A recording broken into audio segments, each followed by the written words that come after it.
February 13, 2017.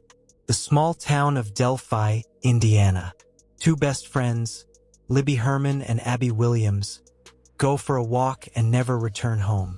A few hours later, they are listed as missing, and the next day, they are found dead in the woods. This crime shocked America, but not only because of its brutality, but because of one strange fact. The police had photos and even videos of the suspected killer on the first day. And still, the investigation lasted more than 5 years. Libby Herman and Abby Williams were best friends. They were 13 and 14 years old. They attended Delphi High School, were interested in photography, art, and sports.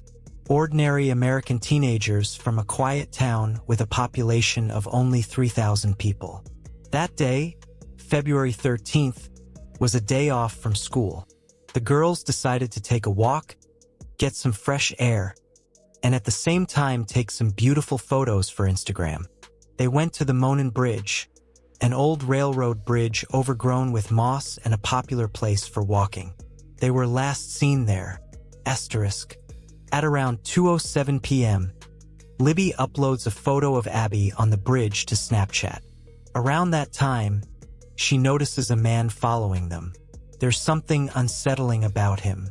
And then, Libby turns on the camera on her phone. She records a video. It will be her last recording. A man in a blue jacket, hooded with his hands in his pockets, walks straight toward them. You can barely make out his face.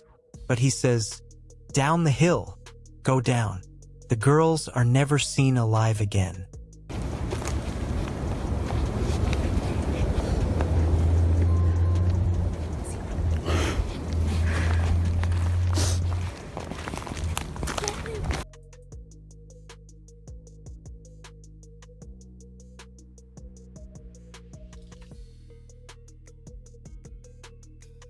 When the girls did not return home by evening, their families raised the alarm.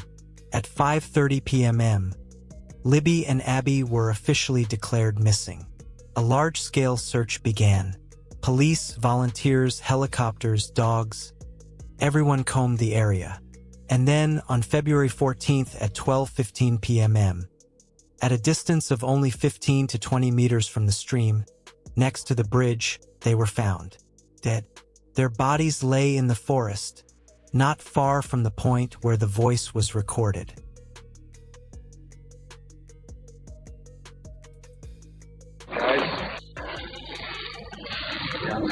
Who is he?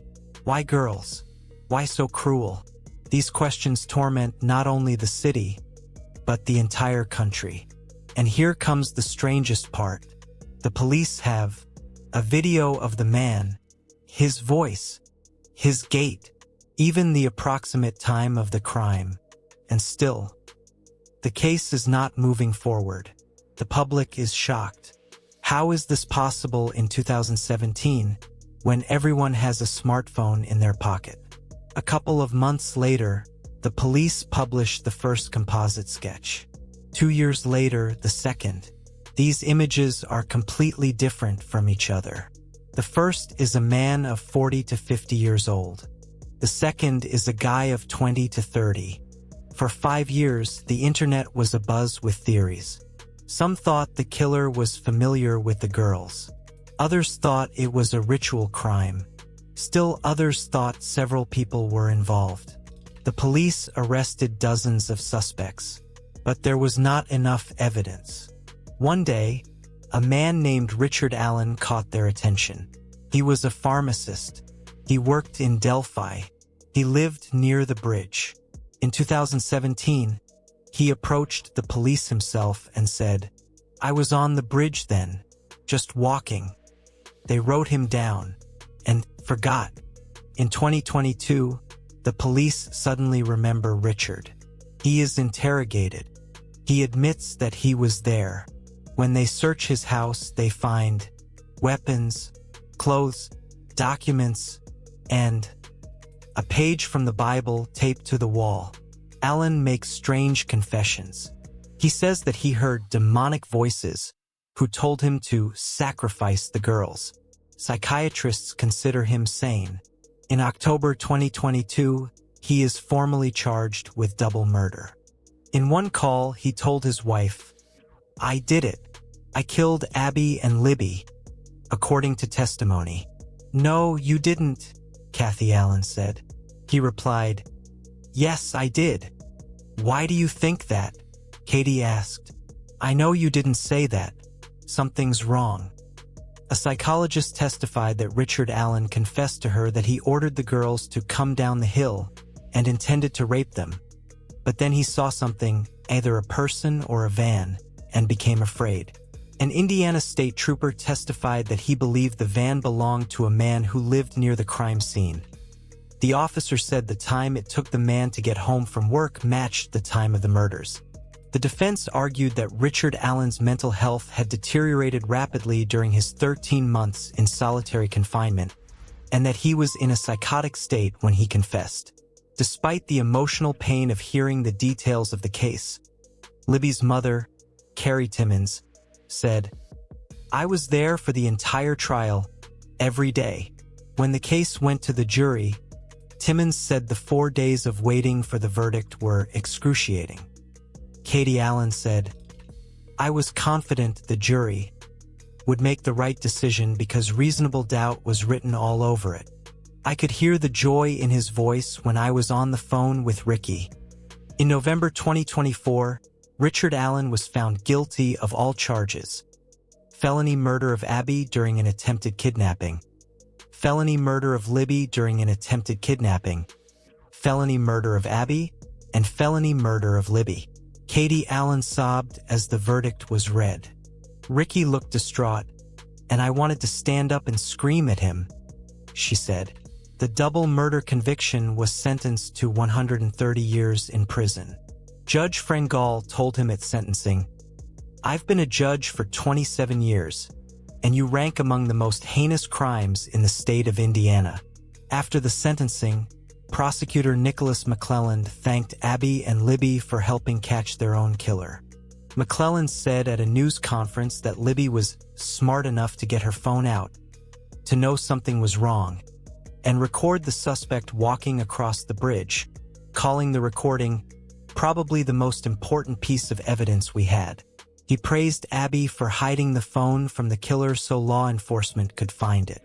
As Richard Allen begins serving his life sentence, his wife is still in his corner. "I want real justice for Abby and Libby, but it shouldn't come at the expense of an innocent man," Katie Allen said, fighting back tears. "I'm really hoping for an appeal," she said in February. "We definitely dreamed of growing old together, and we still do. I'm looking forward to it. I'm not giving up. But for Abby and Libby's families, the pain lingers. I still feel the same way I did the first day the girls were gone," said Abby's mom, Anna Williams. "You think a guilty plea is enough, and you think a conviction is enough. But it's just not true," Williams said. "It's not going to bring her back. The girls are still lost." Olehi said some of the girls' clothing was found inside out in a nearby creek. The bodies were partially covered with sticks, Olehi said. When he and another deputy lifted Libby's body off the ground to put it in a bag, leaves and dirt were stuck to her back.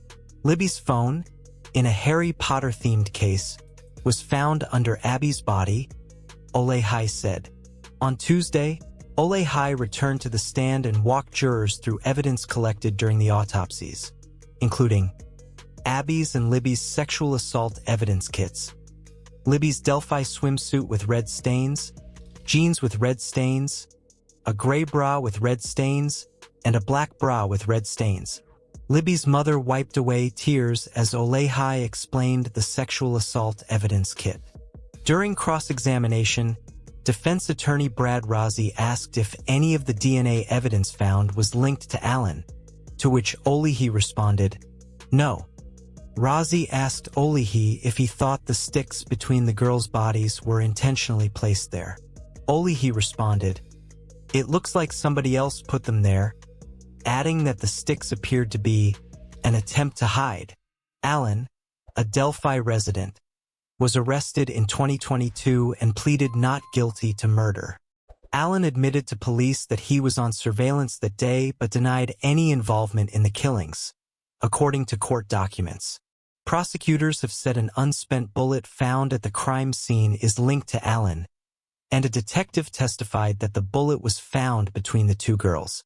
Alan's defense team questioned the handling of the evidence, arguing that investigators should have taken better photographs of the bullet. For the past 7 years, investigators have kept quiet about how the girls were killed until prosecutor Nick McClelland revealed in his opening statement in court that both girls' throats were slit. Alan is accused of killing 2 8th graders who were walking along a hiking trail in his town on February 13, 2017. Their bodies were discovered the next day. Alan, a Delphi resident, was arrested in October 2022 and has pleaded not guilty to murder.